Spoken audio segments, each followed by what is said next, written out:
US president எப்படியாவது கிரீன்லாண்டை தன்னுடைய கண்ட்ரோலுக்கு கீழே கொண்டு வரணும்னு பார்க்குறாரு. ஆனால் இதுக்கு ஒத்துக்காத டென்மார்க்கும் கிரீன்லாண்டும் ரிப்பீட்டடாக Greenland is not for sale சொல்கிறாங்க. ஆனால் இது எதையுமே காதில் போட்டுக்காத யுஎஸ் கவர்மெண்ட் எப்படியாவது கிரீன்லாண்டை தன்னுடைய கண்ட்ரோல் கொண்டு வரணும்னு பார்க்குறாங்க. டென்மார்க்குக்கு சப்போர்ட் பண்ணக்கூடிய 7 யூரோப்பியன் கண்ட்ரீஸ்க்கும் வர்ற ஃபெப்ரவரியிலேருந்து 10% டேரிஃபும், இதுவே ஜூனுக்கு அப்புறமா 25% இன்க்ரீஸ் பண்ணி என்னைக்கு யூஎஸ் கிரீன்லாண்டை 100% கண்ட்ரோலுக்கு எடுத்துகிட்டு வராங்களோ அது வரைக்கும் இந்த டேரிஃப் இருக்கும் அப்படின்னு சொல்லியிருக்காங்க.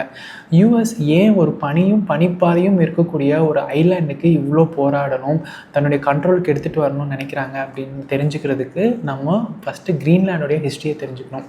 கிரீன்லாண்ட் அப்படிங்கிறது ஒரு இண்டிபெண்ட் கண்ட்ரி கிடையாது. டென்மார்க்குக்கு கீழே இருக்கக்கூடிய ஒரு செமி அட்டானமஸ் டெரிட்டரி. இங்கே 57,000 ரெசிடென்ட்ஸ் தான் இருக்காங்க. இவங்களுடைய பிரதான தொழில் என்ன அப்படின்னா மீன் பிடிக்கிறது தான்.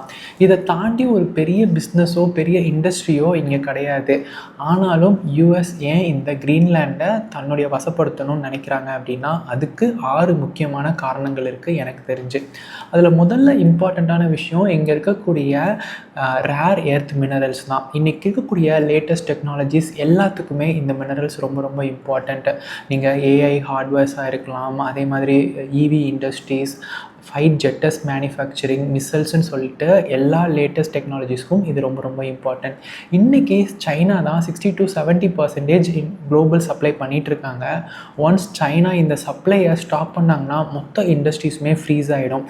இந்த ரிஸ்க்கை யூஎஸ் எடுக்க வேணாம். அதுக்கு ஒரே நான் சைனீஸ் ஆல்டர்னேட்டிவ் அப்படின்னா அது இந்த கிரீன்லாண்ட் தான். இன்றைக்கி இந்த கிரீன்லாண்டை கண்ட்ரோல் பண்ணால் ஃப்யூச்சரை இவங்களால் கண்ட்ரோல் பண்ண முடியும் அப்படிங்கிறது first reason. Second important reason, இங்கே இருக்கக்கூடிய பனிப்பாறைகள் எல்லாமே குளோபல் வார்மிங்கால் மெல்ட் ஆகி புதுசாக ஒரு சி ரூட் வந்து இங்கே உருவாக்கிட்டு இருக்கு. இந்த ரூட் வந்து Asia, Europe and north America கூடிய ட்ராவல் டைமை ரொம்பவே கம்மி பண்ணுது. இன்றைக்கி இவங்க இந்த கிரீன்லாண்டை கண்ட்ரோல் பண்ணால் ஃப்யூச்சருடைய குளோபல் ட்ரேடை இவங்களால் இன்ஃப்ளூயன்ஸ் பண்ண முடியும் அப்படிங்கிறது செகண்ட் ரீசன். மூணாவது, இங்கே இவங்களால் மிலிட்ரி பேஸை எக்ஸ்பேண்ட் பண்ணணும் அப்படிங்கிறது. ஆல்ரெடி யூஎஸோடைய மிலிட்ரி பேஸ் கிரீன்லாண்டில் இருக்குது. இதை இன்னும் எக்ஸ்பேண்ட் பண்ணால் இவங்கள சைனா அண்ட் ரஷ்யா கிட்டேருந்து ப்ரொடெக்ட் பண்ணிக்கிறதுக்கு இது யூஸ்ஃபுல்லாக இருக்கும் அப்படிங்கிறது தேர்ட் ரீசன். ஃபோர்த் ரீசன் என்ன அப்படின்னா இயர்லி மிசைல் டிடெக்ஷன். அதாவது ரஷ்யா வந்து ஒரு மிசைல் வந்து யூஎஸ் மேலே லான்ச் பண்ணுறாங்கன்னா அது இந்த கிரீன்லாண்ட் வழியாக தான் வந்தாகணும். ஸோ கிரீன்லாண்டில் இவங்களுடைய கண்ட்ரோல் இருக்குது, இவங்களுடைய மிலிட்ரி பேஸ் இருக்குது அப்படின்னா இயர்லியராகவே ஃபியூ மினிட்ஸ்க்கு முன்னாடியே இவங்களால் இந்த மிசைலை டிடெக்ட் பண்ண முடியும். ஸோ இதனால் இவங்களுக்கு ஒரு ரியாக்ஷன் டைம் கிடைக்கும். இந்த ரியாக்ஷன் டைம் அப்படிங்கிறது அவங்களுடைய சர்வைவலுக்கு ரொம்ப ரொம்ப இம்பார்ட்டன்ட்.